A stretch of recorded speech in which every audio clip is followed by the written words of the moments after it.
दोस्तों, आज हम बात करेंगे उन 4 सिद्धांतों के बारे में, उन 4 प्रिंसिपल्स के बारे में जो हमारे भूतपूर्व राष्ट्रपति श्रीमान एपीजे अब्दुल कलाम सर के द्वारा बताए गए हैं। उनका मानना था ये जो 4 नियम है वो हर स्टूडेंट्स को, हर इंसान को खुद पर अप्लाई करना चाहिए। अगर कोई भी स्टूडेंट्स या कोई भी इंसान इनको अपने जीवन में उतार लेता है और इनको फॉलो करता है तो इस दुनिया में ऐसी कोई चीज नहीं है जो उस इंसान की कदमों में ना गिर जाए। इन चारों प्रिंसिपल्स को हम पूरी डिटेल्स में समझेंगे ताकि आपको इन्हें फॉलो करने में आसानी रहे। दोस्तों, पहला आता है मेरा एक महान उद्देश्य है, I will have great aim. हमेशा अपने आप को याद दिलाएं कि आपका लक्ष्य बहुत बड़ा है। अपने आप को बोलिए I will have great aim. दोस्तों, सन 1958 की बात है। डॉक्टर एपीजे अब्दुल कलाम एक पायलट बनना चाहते थे। उन्होंने मेहनत करके पायलट बनने के लिए सारी परीक्षाएं पास कर ली, लेकिन पायलट की वैकेंसी में केवल 8 सीट ही थी और doctor APJ Abdul Kalam 9वें number पे थे। अब उनका सिलेक्शन केवल तभी हो सकता था जब उनके ऊपर 8 कैंडिडेट में से या तो कोई अपनी वैकेंसी छोड़ दे या फिर मेडिकल्स में आउट हो जाए। लेकिन उनको इस बात का काफी डिसअपॉइंटमेंट हुआ कि उनका सिर्फ एक रैंक की वजह से वो सिलेक्शन से आउट हो गए। लेकिन उन्होंने ये स्वीकार किया कि it was a disappointment for me but disappointment could not defied me. यानी कि मैं निराश तो जरूर हुआ था लेकिन निराशा कभी मुझे हरा नहीं सकी। उन्होंने ठान लिया था कि भले ही पायलट बनके एयरक्राफ्ट ना उड़ा सकूं, लेकिन एक इंजीनियर बनके, एक साइंटिस्ट बनके मैं एयरक्राफ्ट जरूर बना सकता हूं, मिसाइल बना सकता हूं, रॉकेट बना सकता हूं। और दोस्तों, ये तो किसी को नहीं पता कि doctor APJ Abdul Kalam pilot बनते तो वहां तक पहुंच पाते, लेकिन उन्होंने इस बात को जरूर साबित किया कि अगर वो पायलट नहीं बन पाए तो उन्होंने रॉकेट और मिसाइल जरूर बना दिए। और भले ही वो इंडियन एयरक्राफ्ट के पायलट नहीं बन पाए, लेकिन राष्ट्रपति जरूर बने, जो कि तीनों सेनाओं के कमांडर इन चीफ होते हैं और तीनों सेनाओं में आर्मी, नेवी और एयरफोर्स भी होती है। दोस्तों, उनका कहा गया रूल नंबर 1, हमेशा अपने आप को बोलिए I will have great aim. मैं अपना लक्ष्य ऊंचा रखूंगा। ये प्रॉमिस हमेशा अपने आप को याद दिलाते रहिए। दोस्तों, दूसरा आता है I will continuously acquired knowledge. यह रूल कहता है कि हमेशा लगातार ज्ञान हासिल करता रहो। अब उनके इस दूसरे रूल को उन्हीं के जीवनी से समझते हैं। डॉक्टर एपीजे अब्दुल कलाम को मिसाइल मैन के नाम से भी जाना जाता है, ये आप सभी को पता है। वो एक इंजीनियर थे, ये भी आपको पता है। वो एक वैज्ञानिक थे, ये भी आपको पता है। उन्होंने बहुत सारे मिशन को लीड किया और सक्सेसफुल भी रहे। उन्होंने पद्म भूषण, पद्म विभूषण और भारत रत्न जैसे हाईएस्ट सिविलियन अवार्ड जीते। वो भारत के 11वें राष्ट्रपति भी बने, लेकिन इसके बावजूद भी उन्होंने ये माना कि वो अपने आप को एक टीचर समझते हैं, वो अपने आप को एक अध्यापक समझते हैं और उनको सबसे ज्यादा खुशी तब मिलती है जब उनका कोई स्टूडेंट्स पीएचडी पूरी कर लेता है।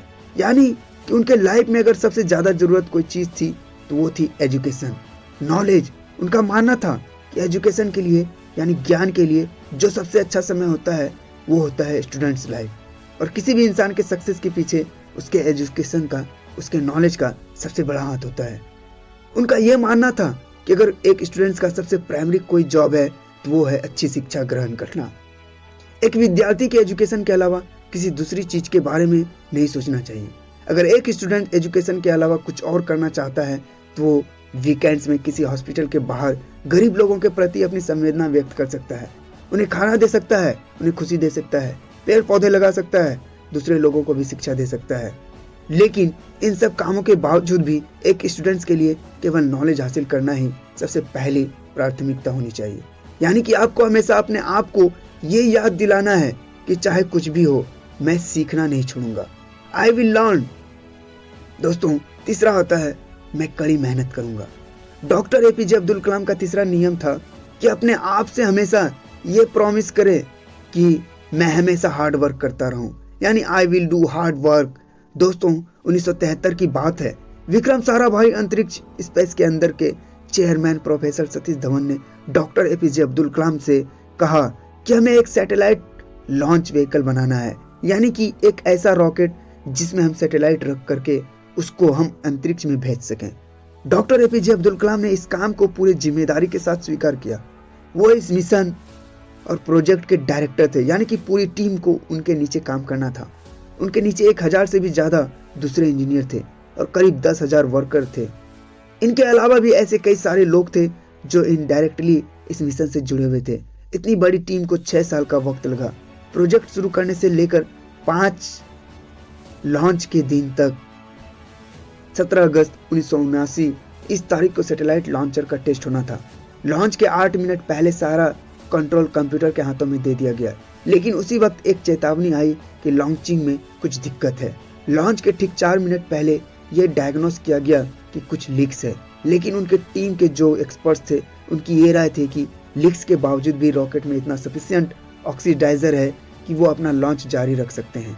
और मिशन लेटर होने की वजह से डॉक्टर कलाम को ये डिसाइड लेना पड़ा कि वो रॉकेट को लॉन्च करेंगे। लेकिन लॉन्च के कुछ मिनट बाद ही वो रॉकेट पृथ्वी की कक्षा में ना जाकर बंगाल की खाड़ी में जाकर गिर गया। 6 साल की मेहनत, हजारों लोगों के कई लाखों वर्किंग आवर, जनता का पैसा और मिशन 2 मिनट में फेल हो गया।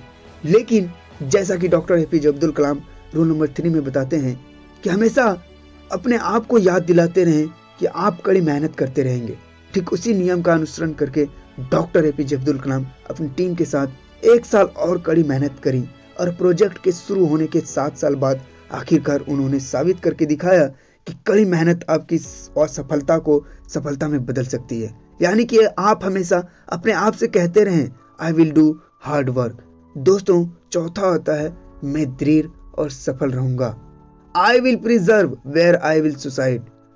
दोस्तों, जो कहानी मैंने रूल नंबर 3 में बताई, जिसमें 7 साल बाद जाकर मिशन सफल हुआ, वहीं से निकल के आता है रूल नंबर 4, यानी कि हमेशा अपने आप को याद दिलाते रहें, लगातार काम करना है।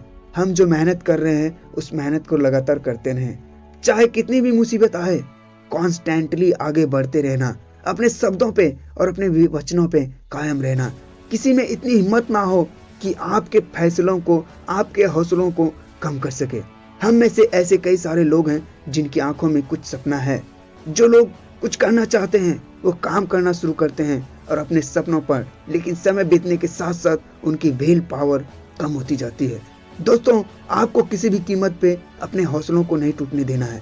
डॉक्टर एपीजे अब्दुल कलाम का मानना था कि आप तब तक अपना जीत ना छोड़िए जब तक आप अपने लक्ष्य तक नहीं पहुंच जाते। और आपका लक्ष्य है आपकी यूनिक्वेंसेस, आपका सबसे अलग होना, आपका पहचान सबसे अलग होना। आपको उस भीड़ से अलग होना होगा। आपके इस यूनिक बनने के सफर में आपकी मुसीबतों का सबसे अहम रोल होता है। अगर आप अपने मुसीबतों से डरना छोड़ दिया, उन पर से ध्यान हटाकर उनके हल के बारे में सोचना शुरू कर दिया और उन पर काम करना शुरू कर दिया, तो आप किसी न किसी दिन इस दुनिया में सफल जरूर हो जाएंगे। दोस्तों, लास्ट में मैं एक बार आप लोगों को इन चारों रूल को रिवाइज करवा देता हूँ। सबसे पहला आता है, you have a must a big dream. आपके पास एक बड़ा लक्ष्य होना चाहिए। दूसरा, you must continuously acquired knowledge. आपको हमेशा सीखते रहना होगा। आपको हमेशा अपने अंदर नॉलेज भरना पड़ेगा। आपको हमेशा अपने माइंड सेट को काबू में रखना पड़ेगा। आपको हमेशा अपने दिमाग की सफाई करनी होगी। तीसरी आती है, कड़ी मेहनत करें और अपने मेहनत में कोई कमी ना छोड़ें। आई विल डू हार्ड वर्क। दोस्तों, चौथा आता है, उस मेहनत को कंटिन्यूअसली करते रहना। और ऐसा अगर आप करते रहोगे तो आप एक दिन जरूर सफल हो जाओगे। आज हमारे बीच में मिसाइल मैन, इंजीनियर, वैज्ञानिक और भूतपूर्व राष्ट्रपति doctor APJ Abdul Kalam sir नहीं है। जैसा कि उन्होंने ये बताया था कि वो अपने आप को एक अध्यापक ही समझते थे। उन्होंने अपनी आखिरी सांस भी Indian institute of management Shillong के स्टूडेंट को एक लेक्चर देते हुए, कि जिस लेक्चर का टॉपिक था क्रिएटिंग ए लिवाएबल प्लैनेट अर्थ, वो 4000 वर्ष का उनका लेक्चर अधूरा रहा। मानो उनका कहना यह था, जाते जाते कि वापस फिर आऊंगा लौट के, लेकिन प्रकृति के नियम को कौन बदल सकता है।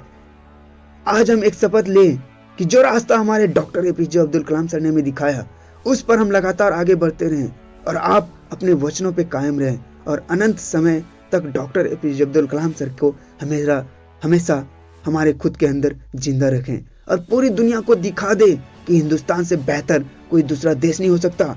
अपने आप को पूरी रफ्तार के साथ पीछा करते रहिए, अपने सपनों के पीछे, अपने गोल के पीछे, दुनिया में खुद के साथ साथ दुनिया में देश का भी नाम कीजिए। जय हिंद, वंदे मातरम।